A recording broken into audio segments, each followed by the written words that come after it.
Здравствуйте, смотрите в сегодняшнем выпуске. Саудовская Аравия передала 25 тонн фиников Туркменистану, авиакомпания Туркменистан объявила о специальной акции для именинников и другие новости.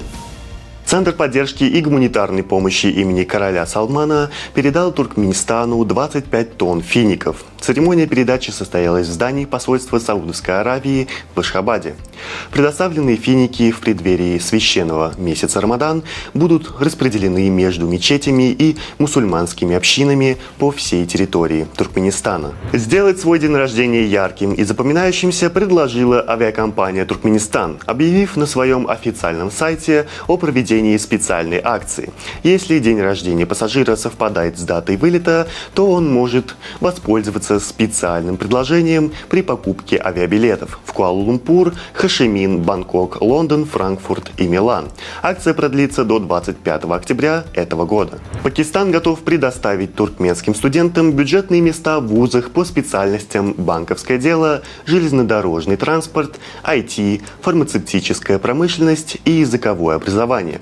Об этом посол Пакистана Ахсан Ваган сообщил в ходе встречи с министром образования Туркменистана Джума Мырадом Гурбангильдеевым. Первый грузовой автомобиль с маркировкой ТИР отправился в четверг из китайского города Чэнчжоу в Ашхабад.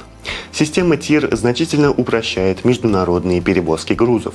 Груз опечатывается на стартовой точке маршрута и проверяется только в пункте назначения, что сокращает время перевозки и снижает административные риски. Маршрут протяженностью около 6000 километров проходит через территорию Казахстана и Узбекистана. Время в пути составляет примерно 9 дней. Посол Туркменистана в России Эсен Айдугдыев провел встречу с ректором Государственного университета просвещения Натальей Наумовой, в ходе которой были рассмотрены вопросы обучения, правового положения, быта и досуга туркменских студентов, обучающихся в ВУЗе. В настоящее время в Государственном университете просвещения обучается 616 граждан Туркменистана. Бразильские медики спасли жизнь 14-летнему Витору Дуарте, который подвергся массовому нападению пчел. На теле подростка обнаружили следы более 4500 пчелиных укусов. Трагический случай произошел во время игры в мяч около школы, где учится мальчик. Подросток случайно задел пчелиный улей, спровоцировав атаку насекомых.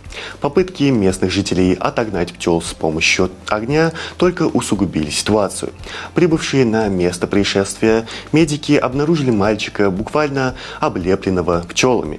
По словам родственников, несмотря на серьезное повреждение почек из-за большой дозы пчелиного яда, состояние мальчика постепенно стабилизируется. Сейчас подросток уже может дышать самостоятельно. В Нью-Йорке и Лос-Анджелесе начал работу сервис Protector, позволяющий заказать услуги профессионального телохранителя через мобильное приложение.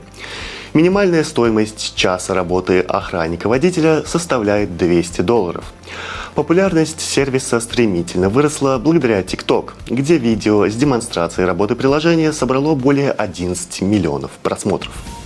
Сборная Туркменистана по вольной и греко-римской борьбе начала международные учебно-тренировочные сборы в дагестанском городе Хасавюрт. Команда готовится к чемпионату Азии, который пройдет с 24 по 28 марта в Омане. Главному тренеру национальной сборной Туркменистана по вольной борьбе Юсупу Меледжаеву в подготовке борцов помогают чемпион Европы, двукратный обладатель Кубка мира Залимхан Хусейнов и серебряный призер чемпионата мира, чемпион азиатских игр Али Асгар Базри. Женская сборная Туркменистана по теннису среди девушек до 14 лет обеспечила себе место в четвертьфинале предварительного отборочного турнира мирового первенства ITF World Junior в зоне Азия-Океания, который проходит в Иса-Тауне.